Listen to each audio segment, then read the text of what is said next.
BOM, lakini wacha tunaomba tulipeane dakika moja moja.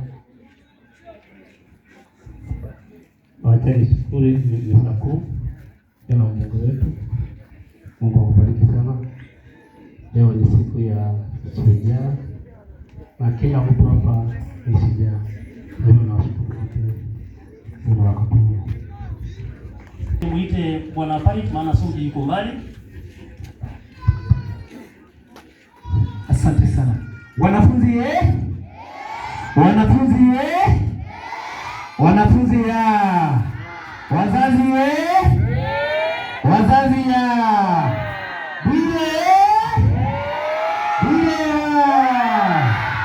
Asante sana Mheshimiwa Bile, kiongozi ambaye mmepata kuandamana na wao, wanafunzi, walimu na wazazi. Kwa majina anaitwa Paul Farid, ni BOM Orkongo Primary, na niko na furaha kubwa sana kufika hapa siku ya leo kwa mwaliko wako Mheshimiwa.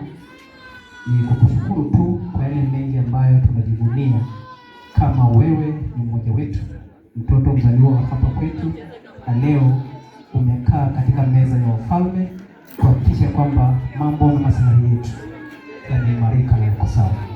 Wewe ni mmoja wa wale binadamu ambao tunasema duniani Mungu aliumba si kwa bahati mbaya, lakini aliwaumba kwa maana na kusudi fulani ya kuhakikisha kwamba maeneo yetu haya pia yanapata kuwa sehemu ambayo yameheshimika, yanatambulika na yana nafasi katika jamii. Bwana Yesu asifiwe. Basi kwa upande wa Orkongo Primary tunasema tu asante Mheshimiwa. Letu tu tuko na matatizo mengi sana kama shule. Mengi hayakosekani, lakini tatizo letu kubwa ni moja ambayo ni administration block. Kila wakati walimu wanalia administration. Lakini leo Mheshimiwa Mbunge, tamka neno moja tu kuhusiana na administration block ya Orkongo Primary na mioyo yetu ipate. Mungu akubariki sana.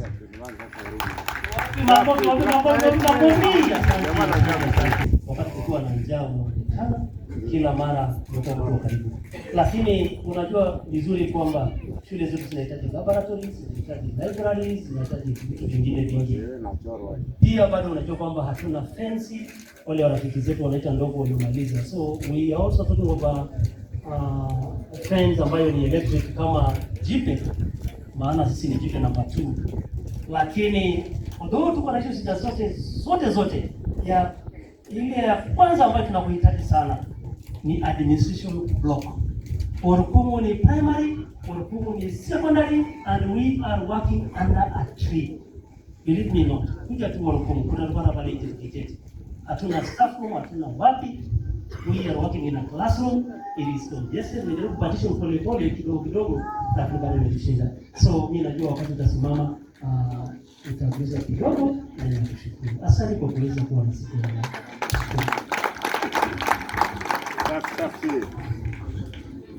Asante sana kwa Mheshimiwa Mbunge na meza kuu, wazazi na wanafunzi.